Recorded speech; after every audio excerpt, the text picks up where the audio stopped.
Wisma Immaculata ya, rumah retret SFIC, Jalan Air Hakim, Cihat. Dari kejauhan ada pesawat ke Bandara Supadio.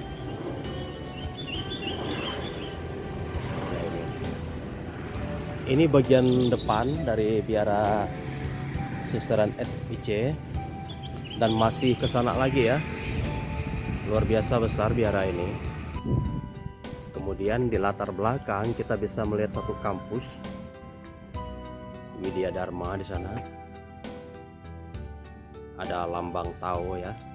Saudara-saudara kampus ini mengelola kampus itu. Universitas Katolik juga. Paling dekat dengan keuskupan ini.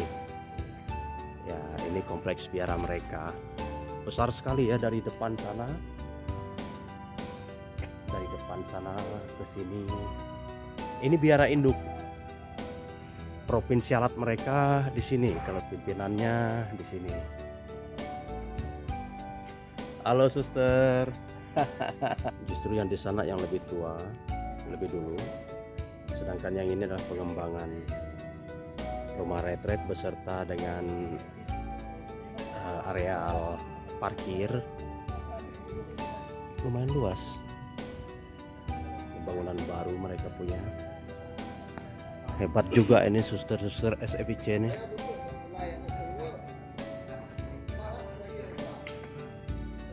Mereka bisa memikirkan seperti ini. Dari sana biara mereka. Di sana juga tadi biara. Saya akan ke sana.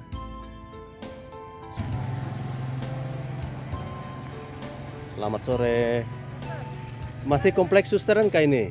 Ya, masih di pemakaman. Oh, pemakamannya ya? Ya, ada makam Bapak Uskup pertama di sini. Oh, bisa juga saya lihat kalau begitu. Selamat sore suster. Iya ya. Luar biasa ini. Ini udah tua ini makam ini biasanya. Ya. Halo suster. Saya melihat kompleks kalian.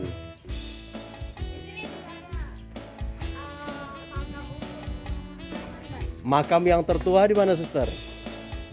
Itu kah? Yang punya Bapak Uskup. Oh, nah, ini suster siapa suster? Saya Suster Juliana. Nah, sudah berapa tahun membiara? Kurang lebih 3 tahun. Oh, sudah 3 tahun ya suster. Siapa Emiliana ya? Oh ya. Yang di sana tadi? Itu Suster Ines. Suster Ines sama. Ya, kami satu angkatan. Satu Kami angkatan. novis tahun kedua. Oh ya. Sukses suster ya. Ini kita lihat makam Bapak Uskup. Uskup yang pertama ya. Ini masih dari barat ini, masih orang barat. Ini dia yang sering kita dengar, Monsignor Pacificus. Ini dia. Uskup pertama. Waktu itu belum ada keuskupan di Kalimantan Barat. Bayangkan penanggalannya 1937. Ini meninggalnya ya barangkali ya 1905, mungkin ini wafat 1935, atau yang di sana 1864. Memang ini sudah sangat tua. Oh, ini apostolik Vicaris apostolik udah Van Nederlands Borneo ya. Borneo Netherlands gitu ya. Jadi Borneo Belanda ini. Karena dianggap wilayah Belanda dulu ya. Borneo ini. Ini juga sudah tua ini. Kita lihat. Ya.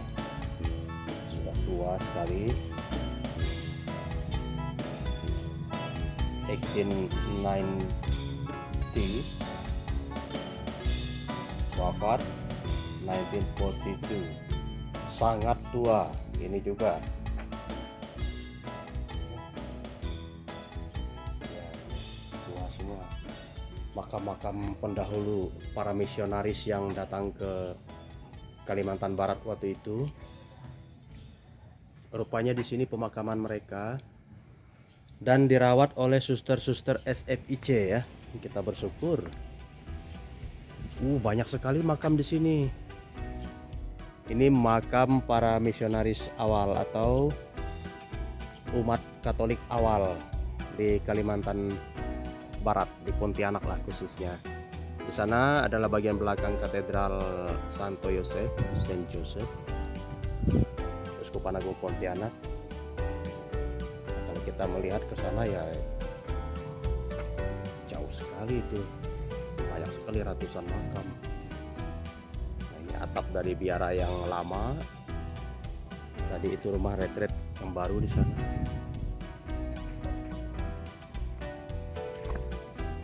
Ini calon kah, aspiran kah, postulan? berapa waktu lagi jadi suster? 1 tahun lagi perubahan. 1 tahun. Oh ya, semangat ya, semangat, pasti jadi suster yang baik nanti. Bagian depan dari rumah retret milik suster-suster SFIC ya, suster. Ada Monsinyur Palen dengan Monsinyur Yan Ola.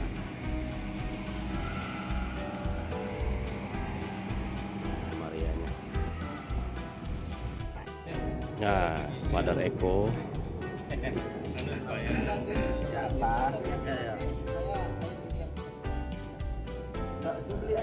Waktu kami masuk mobil tadi, enggak di video berangkat. Lupa. This is Father Yance.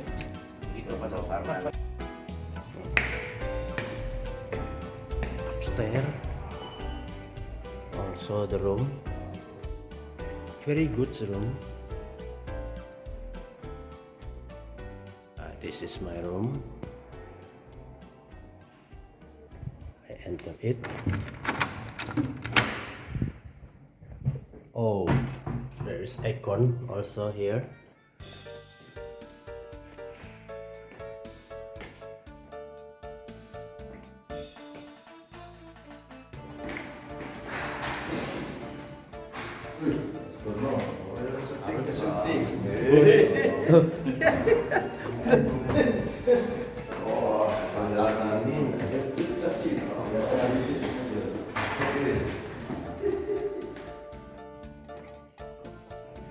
Situasi kapel begini.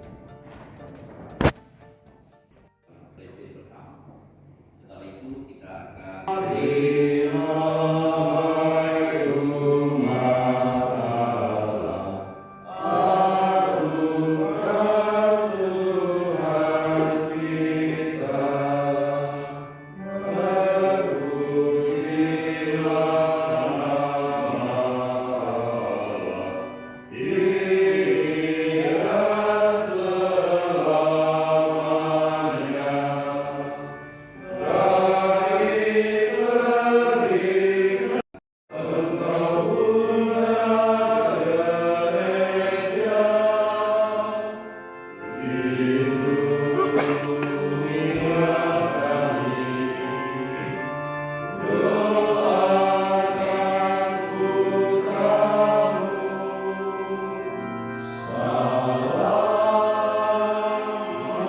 akan retret para pastor Projo Keuskupan Sanggau.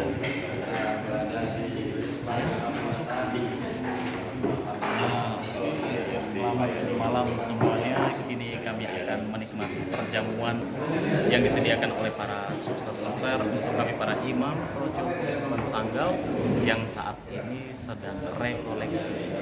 Ya, ini sesi liturgi kita.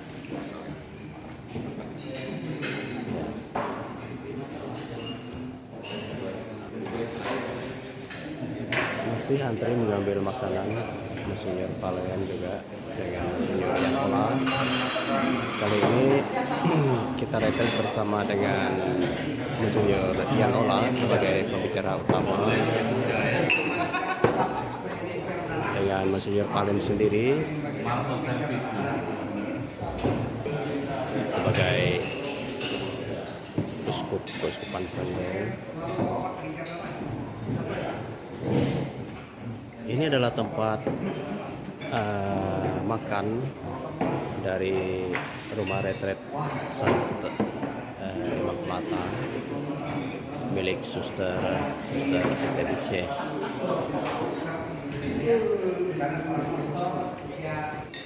Suasana sarapan pagi, menu santap malam cukup bervariasi walaupun sederhana, tapi lumayan lah untuk menu pembukaan.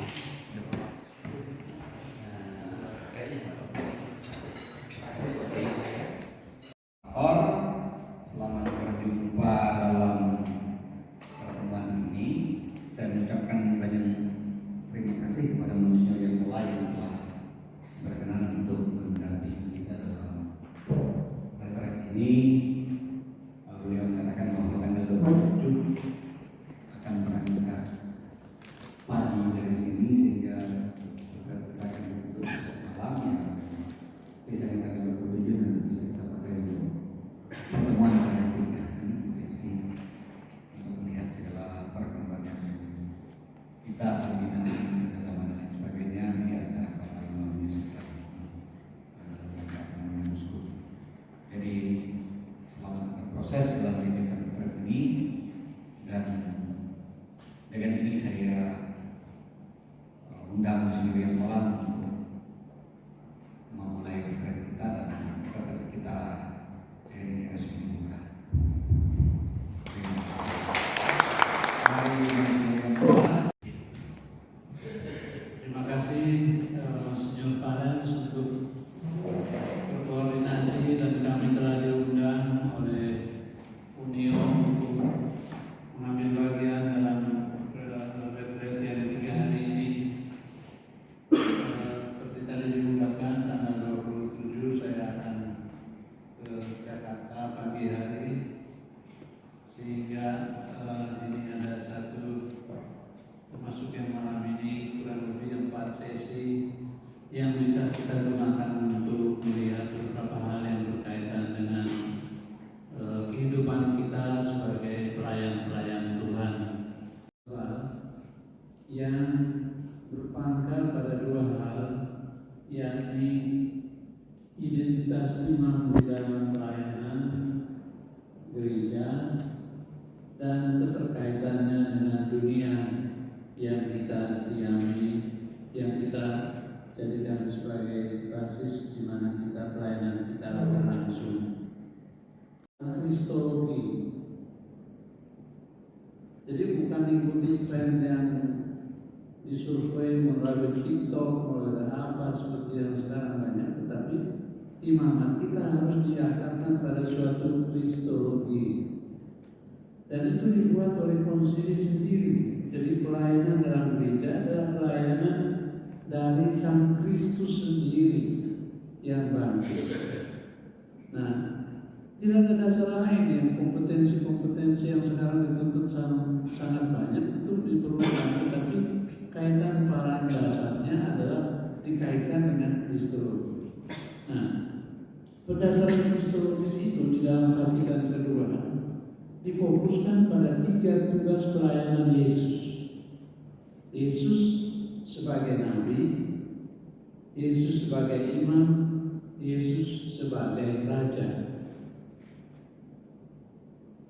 Konsep-konsep itu sistematis dibicarakan, dan 3 tugas itu menjadi dasar untuk memahami pelayanan uskup, pelayanan imam, pelayanan diakon, dan bahkan juga pelayanan semua orang terbaptis. Di dalam kristologi itu kita melihat khusus misalnya untuk uskup Lumen Gentium 10 sampai 13, mengenai imam 20-21, diakon 25-31. Jadi seluruh tatanan dalam Lumen Gentium itu, dan untuk misalnya imamat umum 34 sampai 36, itu semua mengalir dari suatu kristologi, di mana pelayanan orang tertabis maupun pelayanan imam yang umum, imamat yang umum itu mengalir dari tugas Yesus Kristus itu. Jadi ada kaitan antara identitas kita dengan suatu kristologi di mana pelayanan Kristus sendiri menjadi dasar bagi pelayanan kita semua. Kalau tadi pastor itu sebagai pusat yang menjadi mediator utama, menjadi alat Kristus. Jadi kita berdoa menghadap tembok itu, dia paling depan. Sekarang di dalam lingkaran eklesiologisnya kita berada di dalam lingkaran bersama, di mana Tuhan hadir di tengah-tengah kita. Maka saya senang sekali dengan rumusan Ekaristi dalam bahasa Portugis.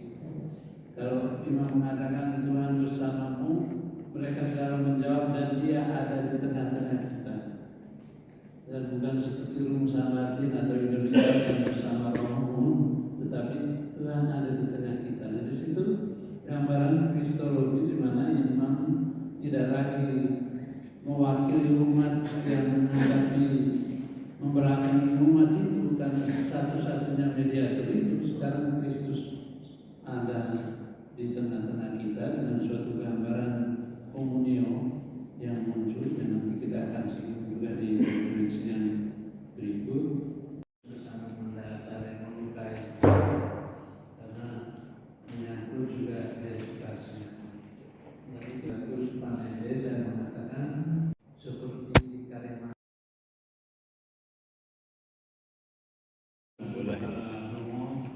kita semalam berusaha untuk melihat apa yang menjadi dasar panggilan kita dengan mengangkatkannya pada panggilan dan perutusan Yesus itu sendiri. Dimensi panggilan kita yang mempunyai dimensi kristologis mengikuti Yesus yang dengan berbagai keterlibatannya menunjukkan keberlimpahan rahmat Allah sendiri. Nah, saya melihat untuk kita sendiri mengalami bahwa identitas ini juga dipengaruhi terutama oleh format kira-kira cukup dengan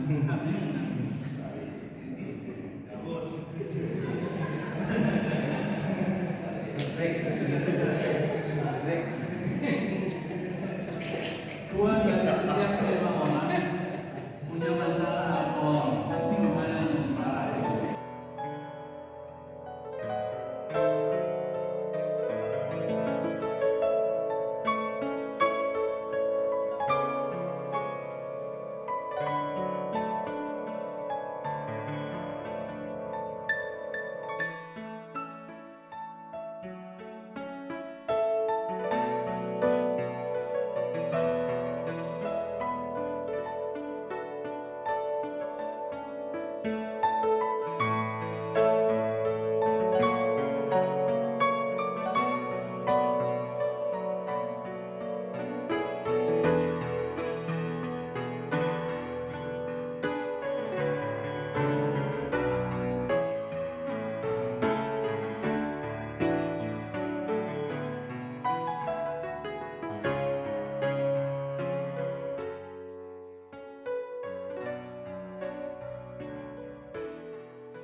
Ya, saya berada di sini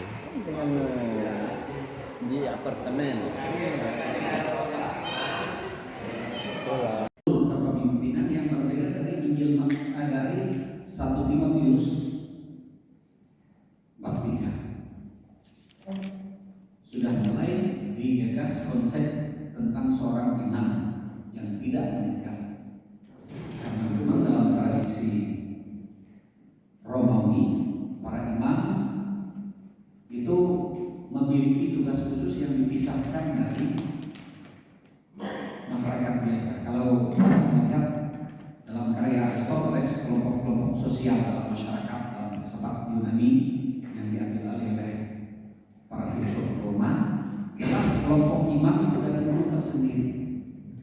Nah, sehingga nanti melahirkan gambaran gereja yang seperti apa. Dan kemarin sudah dijelaskan bahwa hierarki kepemimpinan dalam struktur kepemimpinan gereja melahirkan klerikalisme, kaum klerus, para imam, sehingga gambaran tentang imam juga nanti gambaran para imam berpengaruh juga pada gambaran gereja dan umat Allah, sehingga muncullah klerikalisme yang dilawankan bahkan dengan kaum awam, dengan Paus Bonifasius. Ini menurut saya penting untuk kita dialogkan bersama, dalami bersama dari pengalaman-pengalaman kita tentang ini.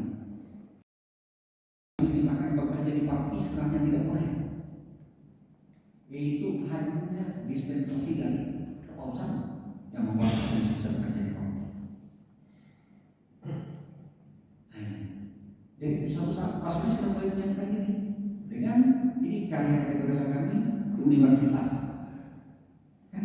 Karena kami tahu kami kerja di parti hanya karena dispensasi dari Vatikan. Tapi kalau suatu saat mereka memproyek sudah siap, kami harus paling kita tinggal satu parti dua parti yang sangat historis. Tapi yang lain, maka ini dimasukkan ini ke dalam. Marilah kita hanya sejenak memeriksa diri, apakah selama ini